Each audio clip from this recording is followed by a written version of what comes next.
And here I'm giving this demonstration of making initial contact, where my eyes want to be, where my hat wants to be without having the helmet on, and where my hands want to be. All right, probably not a great description for my feet. We'll get into that later. But this is kind of where we want to fit up when we're taking the defender on, okay? And so what I tell the guys is you want to be on the balls of your feet. You want to be thumbs up. You want to be elbows in. All right, you want to be in a nice athletic base, the same base that you would power clean with, okay?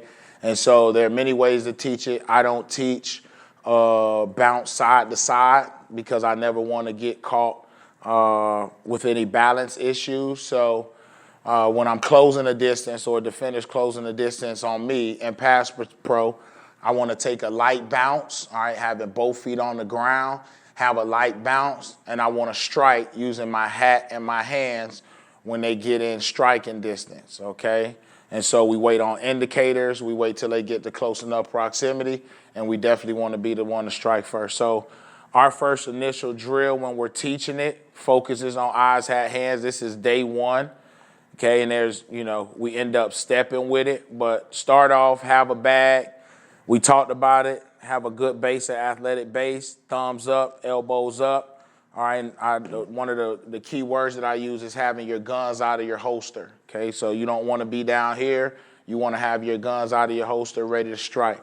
I really, in protection, I protect with my eyes. I get the job done with my hat and my hands, but I am picking up protection with my eyes. And I'm waiting on the defender to get in proximity, and I want to slightly use the floor or the grass as sort of like a trampoline. I want to go up and through the defender using the crown of my helmet to hit him square in his face mask and use my hands to fit.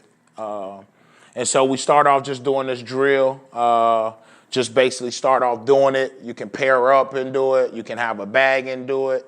And then we'll get to a segment where we're doing it and we're just stepping side to side to get the shuffle part down after you make contact. All right.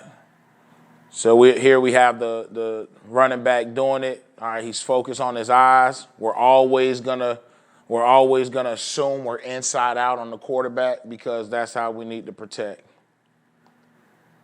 Okay, and so you got more shots of it. So you see him slightly bouncing. Okay, and what I like to do is start these guys off on a line. When your feet does move, you never want to end up flat-footed on your heels or on your toes. You want to end up back on the balls of your feet. So I use this line to basically tell them you want to be a couple inches away from the line and you don't want to pass the line too much. Okay, so this is a good job by Devin Singletary here by still being on the balls of his feet after he make contact. And the only thing that he's not doing, obviously, is using his hat to fit up because we're just going through demonstrations and taking care of each other.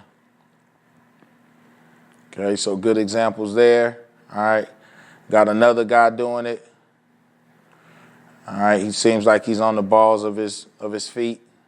Okay, and then now we get to this segment. Okay, the one thing I've always told running back when you study pass rushers, it's something that we call an indicator, meaning if you go back and look at film, guys who rush the quarterback, but that running backs have to pick up, whether it be safeties, corners, or linebackers, they are always giving indicators with their hands, meaning before they're about to make contact, before they're about to go speed to power, spin, speed around, whatever it is, they're going to give you some type of indicator before they make a move, okay? And so what we practice is, again, I want to close the distance to the line of scrimmage as much as I can, being under control, okay? And I want to wait on that indicator, and as soon as I get the right proximity and I get an indicator from a defender, I want to strike.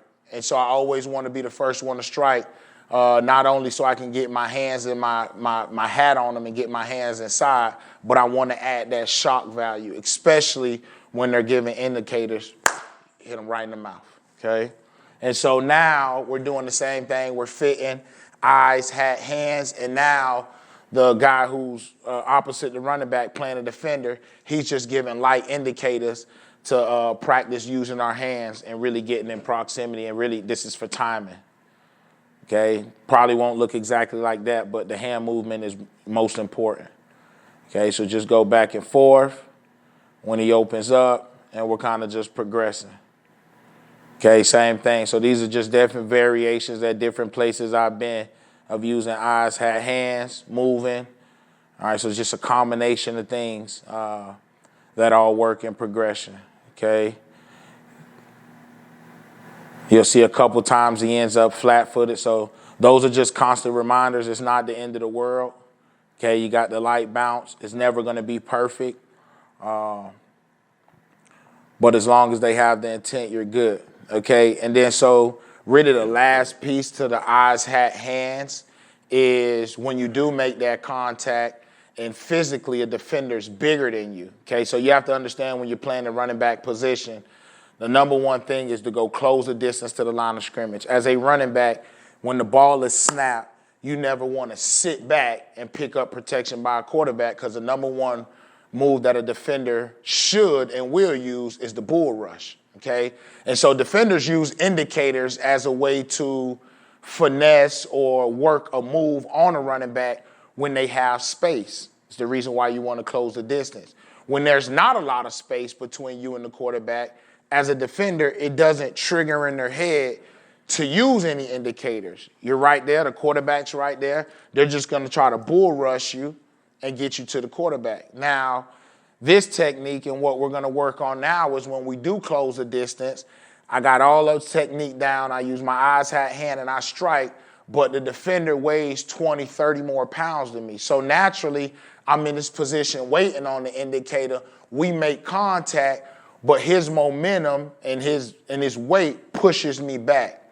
And so now I'm in a bull rush mode to where I'm going back, and I got to sit my hands and sit my butt and basically refit like you would do in any blocking scheme, whether you're an offensive lineman, whether you're on special teams. You got to refit your hands inside. You got to sit back on your base, get your base back right, and basically squat on them.